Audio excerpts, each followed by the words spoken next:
Not only have gas and diesel prices increased, but fertilizer prices have skyrocketed as farmers prepare for the 2022 planting season.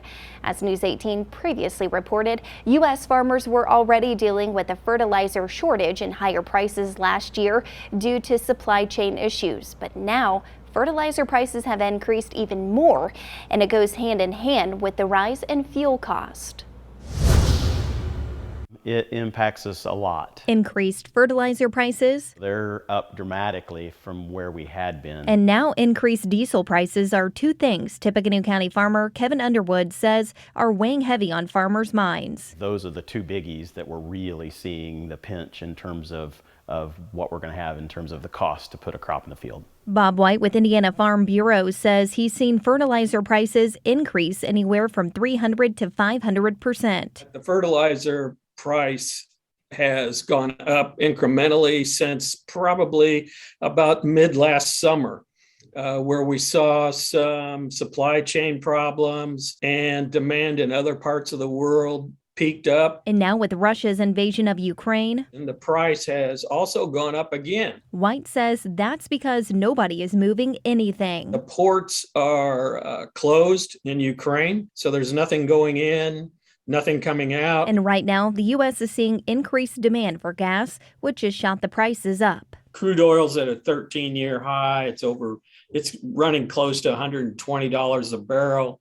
Less than a year ago, we were looking at $80 a barrel or even $70 a barrel. Last year, farmers were already dealing with increased fertilizer prices, but now with the rise in fuel prices, that also impacts the price farmers pay for fertilizer. Everything is a worldwide market now, whether it be the price of our fuel that we put into the fuel for the equipment or the price of our fertilizer.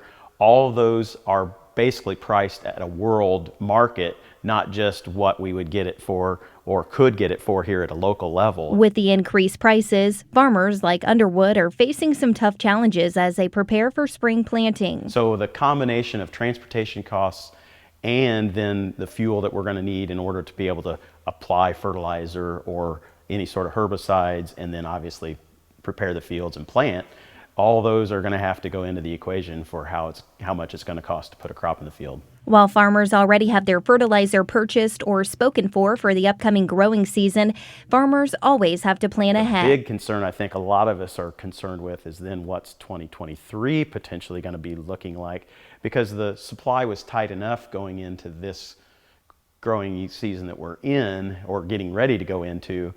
What's it going to be potentially if this Ukraine and Russia situation strings out for a longer period of time? Now, since fertilizer is a global commodity, moving forward, White is encouraging farmers to lock in what they can and also what they do feel comfortable with.